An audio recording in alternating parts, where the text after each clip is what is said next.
बहन का नाम आरती सोनकर है, इसका पति जो है बड्डी सोनकर है और इसका जो चचेरा भाई अनिल, इन दोनों ने मिलकर षड्यंत्र रच के रात को 12:30 बजे इसको गोली मारी है। ये सब इनकी मिली भगत है। इन्होंने पुलिस से साठगांठ करी है पूरी तरीके से। इन्होंने पुलिस को जो भी इनका रहा हो, लोग भी इनका साथ दे रहे हैं।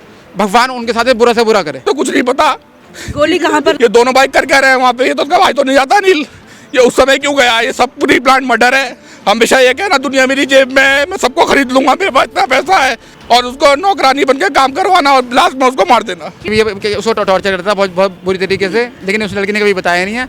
ये इसके बच्चों से को देख लो आप, बड़ी लड़की इतनी सहमी रहती है, लड़का इतना सहम रहता है। एक बात बताओ, कोई भी बाप अपने घर में जाएगा, क्या बच्चे देख के उसको छुप जाएंगे? टेंशन नहीं जाएगी यूँ करके यूँ कि जैसे कोई बदमाश घुस गया करके घर के अंदर। इसने ऐसा खौफ बना रखा था अपने घर के अंदर, पूरी तरह टेरर फैला रखा था घर के अंदर। हमने कई बार उससे कहा भी, मैंने आरती का तू परेशान है तो हमें बता दे, हम बात करेंगे उससे कि इतना क्यों परेशान कर रहा है। कि भाई ऐसे कोई बात नहीं है, और वो बहुत गुस्से वाला है, मतलब कुछ भी कर सकता है। दिल्ली के चप्पे चप्पे की खबरों पर हम रखते हैं पैनी नजर, तो अब यही खबरें आप देख सकते हैं हमारी ऐप पर। तो फिर देर किस बात की है, तुरंत जाइए प्ले स्टोर पर और जाके डाउनलोड कीजिए तेज तरार ऐप को। नमस्कार, आप देख रहे हैं तेज तरार और मैं हूं आपके साथ आफरीन खान। इस वक्त मैं दिल्ली के अंतर्गत आने वाले बाबू जगजीवन राम अस्पताल में मौजूद हूं। तमाम लोगों की भीड़ आपको मेरे पीछे नज़र आ रही होगी। दरअसल हुआ कुछ यूं कि बीती रात एक महिला की गोली लगने की जो खबर है वो सामने आई। मायके वालों का कहना है कि ससुराल वालों ने जो है इस महिला को गोली मारकर उसे मौत के घाट उतार दिया, और इस मामले पर ससुराल वालों का कहना है कि महिला ने सुसाइड अटेम्प्ट की है। अब यहाँ पर क्या कुछ चल रहा है, दोनों पक्षों का क्या कुछ कहना है, बने रहिए इस खबर में। दोनों पक्षों को दिखाएंगे कि दोनों पक्षों का इस पूरे मामले को लेकर क्या कुछ कहना है। मौसी की लड़की है। क्या नाम है आपकी बहन? बहन का नाम आरती सोनकर है, इसका पति जो है बड्डी सोनकर है और इसका जो चचेरा भाई अनिल, इन दोनों ने मिलकर षड्यंत्र रच के रात को 12:30 बजे इसको गोली मारी है। और गोली मार के अब कह रहे हैं कि उसने सुसाइड करा है। घर के अंदर उसने कभी बंदूक नहीं देखी, कुछ नहीं देखा, उसे कुछ नहीं पता। गोली कहाँ पर लगी थी? गोली यहाँ पे, मैंने पुलिस थाने में देखा, उन्होंने फोटो दिखाया, गोली यहाँ लगी है, बीचों बीच सीने में लगी है यहाँ पे। और साहब पता चल रहा है मर्डर ही है और मर्डर ही है। ये दोनों भाई कर रहे हैं वहाँ पे। ये तो उसका भाई तो नहीं जाता अनिल, ये उस समय क्यों गया? ये सब पूरी प्लान मर्डर है।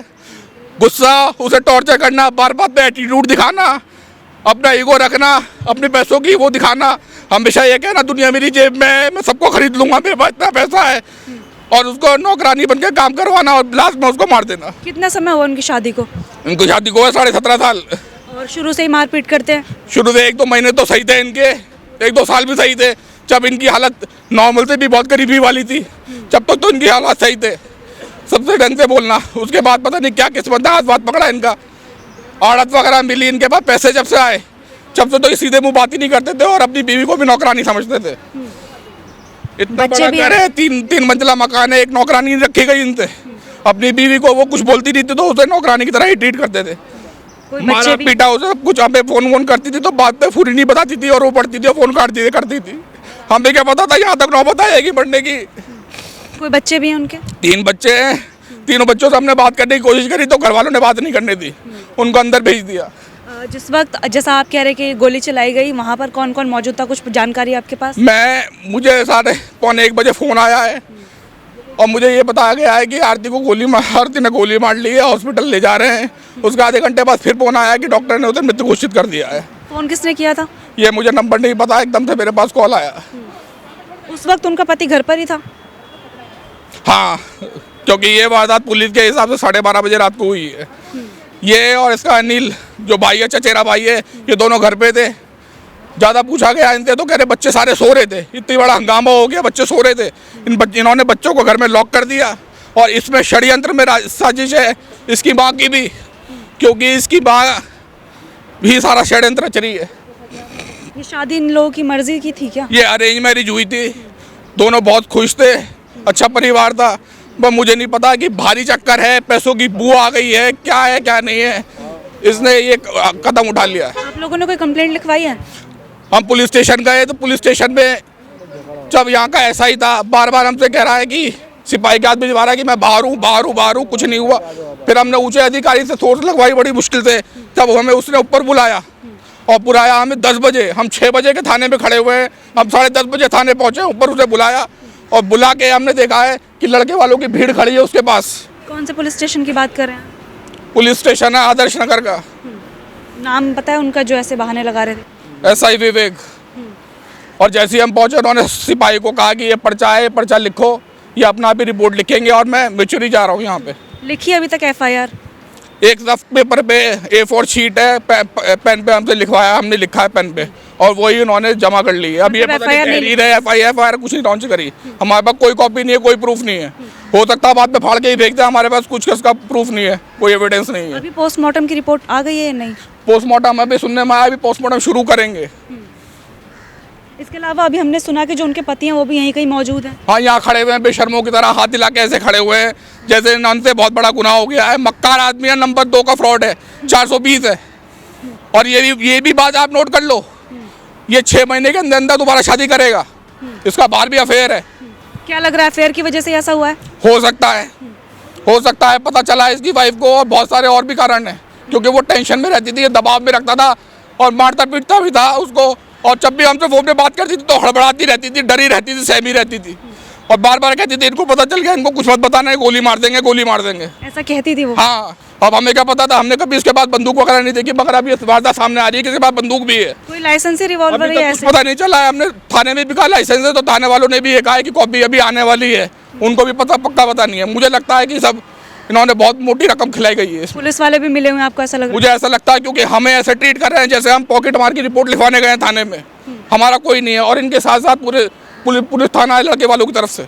हमें प्लीज़ आप सबसे निवेदन है कि हमें इंसाफ दिलाओ। हम यहाँ पे बहुत कमज़ोर पड़ गए हैं, हमारी सपोर्ट के लिए कोई भी नहीं है। हम लोग मेरठ से आए हुए हैं, पूरी दिल्ली इनके पीछे है और हमारे कंधे पे कोई भी नहीं है। हम यहाँ अकेले पड़ गए हैं, रो रहे हैं, सबसे गिड़गड़ा रहे हैं, सबसे विनती कर रहे हैं, पब्लिक से विनती कर रहे हैं, हमें सपोर्ट करो, हमें न्याय दिलवाओ, हमें कुछ भी करो, हमें न्याय दिलवाओ। जब ये हादसा हुआ आप कहाँ पर थे? मैं घर में सो रहा था। तो क्या उन्होंने खुद गोली मारी है? जिस तरीके से उनके मायके वाले इल्ज़ाम लगा रहे हैं कि आपने उनका कत्ल किया है। मुझे कुछ नहीं पता है, मैं 10 बजे सो गया, गोली चलने की आवाज़ भी नहीं है। मेरे को धक्का दे के उठाया है, बच्चों ने हल्ला मचाया तब मैं उठा हूँ। अच्छा, ये बताइए आपके घर में पिस्तौल कहाँ से आई? मेरे पास लाइसेंस की है। आपके पास लाइसेंस उसका? हाँ जी। कब आपने ली थी वो पिस्तौल? 2019। और अभी जब हमने बातचीत की है आरती के मायके वालों से, उन्होंने कहा ऐसा कुछ भी नहीं पता उन्हें। तो उनको नहीं पता होगा, मैंने सेफ्टी के लिए लिया था, मेरे पास लाइसेंस है उसका। इसके अलावा एक बात का जिक्र और किया गया है कि आप उन्हें शुरू से ही मारते पीटते थे, प्रताड़ित करते थे। तो उन्होंने कई बार घर पर फ़ोन करके इस बात का जिक्र किया है। अब से पहले किसी ने भी इस बारे में कोई भी बात नहीं हुई है।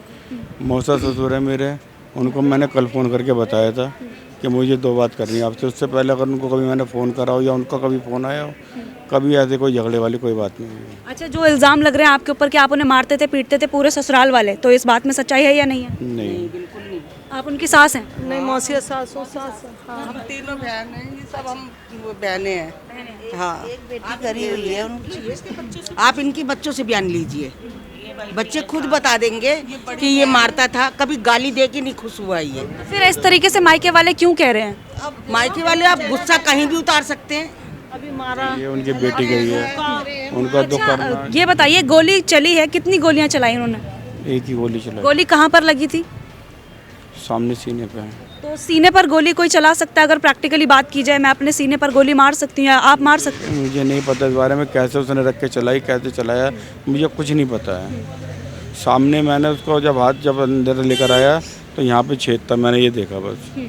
उन्होंने खुद ही गोली चलाई, आप इस बात को कह रहे हैं? हाँ जी, दरवाज़ा तोड़ा है, कुंडी लगा के अंदर बाथरूम में कुंडी लगा के गोली मारी। बाथरूम में मारी? हाँ जी। अभी जैसा कि हमने लड़की के भाई से बातचीत की थी, उसके बाद हम गए थे जो लड़की है उनके पति से बातचीत करने। जब मैंने पूछा कि आपके ऊपर इस तरह से इल्ज़ाम लग रहे हैं कि आप उन्हें मारते पीटते थे, ये लोग कह रहे हैं ऐसा कुछ भी नहीं है। नहीं भी, उसको टॉर्चर करता था बहुत बुरी तरीके से, लेकिन उस लड़की ने कभी बताया नहीं है। ये इसके बच्चों से को देख लो आप, बड़ी लड़की इतनी सहमी रहती है, लड़का इतना सहमी रहता है। एक बात बताओ, कोई भी बाप अपने घर में जाएगा, क्या बच्चे देख के उसको छुप जाएंगे? जब उसकी घरवाली देख के उसकी अटेंशन नहीं जाएगी यूँ करके, यूँ कि जैसे कोई बदमाश घुस गया घर के अंदर। इसने ऐसा खौफ बना रखा था अपने घर के अंदर, पूरी तरह टेरर फैला रखा था घर के अंदर। हमने कई बार उससे कहा भी, मैंने आरती कर तू परेशान है तो हमें बता दे, हम बात करेंगे उससे कि इतना क्यों परेशान कर रहा है, कि भाई ऐसे कोई बात नहीं है। और वो बहुत गुस्से वाला है, मतलब कुछ भी कर सकता है। और जब हम उनके पास गए हमने कहा कि आपकी पत्नी ने गोली चलाई है या किसी ने मारी है हमें नहीं पता, लेकिन आपको पता नहीं चला, तो वो कह रहे हैं कि उन्होंने बाथरूम में जाकर जो है खुद को गोली मारी है। एक बात सुनिए, आप भी इतनी टाइम से मीडिया के अंदर हैं, मैं भी मीडिया में रहा हूँ, मैं मीडिया में वरिष्ठ पत्रकार हूँ। कोई भी औरत सीने पे गोली नहीं मार सकती। गोली की औरत की उंगली बहुत कमज़ोर होती है, ट्रिगर नहीं दबा सकती। उसके सीने में बैठ के गोली मारी गई है, साफ तौर पे दिखाई दे रहा है। फोटो देख लीजिए आप, जाके डेड बॉडी देख लीजिए, आपको साफ साफ पता चल जाएगा उसके अंदर। और क्या नाम है, यहाँ के जो हमारे समाज के लोग हैं वो उनको इतना नहीं समझ में नहीं आ रहा है कि किसी की लड़की के साथ में गलत हुआ है तो हम इन लोगों को साथ दें। हमारे साथ में कोई भी नहीं खड़ा हुआ है और सबके सब उसका साथ दे रहे हैं, एक क्रिमिनल का साथ दे रहे हैं। अभी आप एक बात का जिक्र कर रहे थे कि आपकी बहन जब 13वीं में थी तो ये वहाँ से ज़बरदस्ती उठा कर ले गए थे। हमारी चाचा जी एक्सपायर हुए, मतलब उनकी 13वीं थी। 13वीं होने के बाद में इतनी बुरी तरह खींचता हुआ लेके आया वहाँ से, सबके सामने खींचता हुआ लेके आया और उल्टी सीधी बातें करके जबरदस्ती गाड़ी में बैठाया। बैठ क्या कहते हो, गोली मार दूंगा उठा करके मैं। आप लोगों के सामने भी ऐसी धमकी देते थे? धमकी दी, लेकिन हमने चलो कोई बात नहीं, मियाँ की बीच की बात होती है, कोई बात नहीं, थोड़े बहुत हो जाता था। हमें क्या बताते कि ऐसा करेगा। अभी 5 तारीख की बात है, उनकी बरसी थी, बरसी में गया हुआ था ये। बरसी में आने के बाद वहाँ से ये बहुत बदतमीजी करके लेके आया उसको। और हमें अगर कोई टेंशन भी थी, कुछ था, हमें फ़ोन तो करता। अगर हम नहीं आते, हम तेरे वो नहीं करते, या हमने आज तक हम तेरे कभी अगेंस्ट गए हों, या हम अपनी बहन को डांटते अगर कोई उसकी गलती थी। पहले तो वो लड़की ऐसी थी नहीं, कोई गलती करने में, तो बहुत सीधी लड़की थी। हमारे पूरे परिवार में सबसे सीधी लड़की हुई थी। अगर हमारी और कोई बहन करती तो हम उस बात को वो भी कर लेते कि हमें इसने बदतमीजी करी होगी, लेकिन वो तो उसमें तो कोई ऐसा वो ही नहीं था। मतलब उसने नहीं मारा, उसको ही बॉडी दे दो, वो वैसे संस्कार कर देगा। भाई क्या कैसे, भगवान ऊपर वाले उससे डरो कुछ किसी बात के लिए। पुलिस की लापरवाही नजर आ रही है आपको यहाँ? पूरी तरह लापरवाही है। पुलिस ने हम जब रात को आए हैं, पुलिस ने हमसे ये कहा कि कंप्रोमाइज़ कर लो उनसे, सही है, और उनके बच्चों का मुँह देखो। पुलिस ने कोई इस बात के बारे में हमें कुछ नहीं कहा कि हाँ भैया। और हम कंप्रोमाइज़ के नाम पर क्या करने को कहा है? कंप्रोमाइज़ का नाम पे कि देख लो जी, बच्चों का मुँह देख लो आप, और ज़्यादा मतलब बड़ी बात मत करो कुछ, और अपना बच्चों का मुँह देखो। किसने कहा, ये नाम पता है उनका? उनका नाम ये लेडी इंस्पेक्टर थी रात को वहाँ पर, जो वहाँ पर इन्वेस्टिगेशन कर, आदर्श नगर पुलिस स्टेशन, नगर पुलिस स्टेशन के अंदर। हमसे उसने ये बात कही है। ये सब इनकी मिली भगत है। इन्होंने पुलिस से साठगांठ करी है पूरी तरीके से। इन्होंने पुलिस को जो भी इनका रहा हो, मैं उस बारे में कुछ नहीं कह सकता कि मैं ही पत्रकार रहा हूँ। मैं इस बारे में कुछ नहीं कह सकता। और मैं जानता हूँ जो भी लोग भी इनका साथ दे रहे हैं, भगवान उनके साथ बुरा से बुरा करे। इस मामले को लेकर हम पीड़िता के परिवार से जुड़े, उनके ससुराल वालों से भी जुड़े, दोनों पक्षों का क्या कुछ कहना था वो आपको सीधे तौर पर दिखाया। मायके वालों का कहना है कि शुरू से ही उन्हें प्रताड़ित किया जाता था, मारा जाता था, पीटा जाता था, डराया धमकाया तक जाता था। वहीं जब उनके पति से इस बारे में पूछा गया तो उनका कहना है कि मैंने तो आज तक उनसे ऊँची आवाज़ में बात तक नहीं की। अब इन दोनों में से कौन से पक्ष सच बोल रहा है, कौन सा झूठ, इस बात का फैसला मैं आप पर छोड़ती हूँ। हालांकि इस मामले में पुलिस कार्रवाई को लेकर परिवार का ये कहना है कि पुलिस ठीक तरीके से काम नहीं कर रही है। पुलिस जो है, जो पीड़िता के हस्बैंड है उनकी साइड ले रही है और मामले को रफा दफा करने की बात तक कही गई, ऐसा पीड़िता के मायके वालों का कहना है। साथ ही उनका ये भी कहना है कि इस मामले को जो है घुमाया जा रहा है, क्योंकि कोई भी औरत जो है अपने सीने पर गोली किस तरह से मार सकती है। इस मामले को लेकर जब पीड़िता के पति से बातचीत की गई तो उनका कहना है कि पीड़िता खुद बाथरूम में जाकर अपने आप को लॉक करती हैं और अपने सीने पर गोली चला लेती हैं। हालांकि अब ये कितना ज़्यादा स्वाभाविक है, कितना इसमें लॉजिक आपको नज़र आ रहा है कि कोई महिला अपने खुद के सीने पर जो है इस तरीके से गोली चलाकर अपने आप को ख़त्म कर ले, या फिर उसे सच में मारा गया है, क्या लग रहा है आपको? कमेंट करना बिल्कुल भी मत भूलिएगा। दिल्ली से कैमरा पर्सन जगजीत सिंह के साथ मैं आफरीन खान। अगर आपको हमारी ये वीडियो पसंद आई हो तो इसे लाइक एंड शेयर करना बिल्कुल भी ना भूलें। इसके साथ ही हमारे चैनल तेज तरार को जरूर सब्सक्राइब करें, और हाँ, बेल आइकन को दबाना बिल्कुल भी मत भूलिएगा, जिससे दिल्ली से जुड़ी तमाम खबरों की नोटिफिकेशन सबसे पहले आप तक पहुंचे।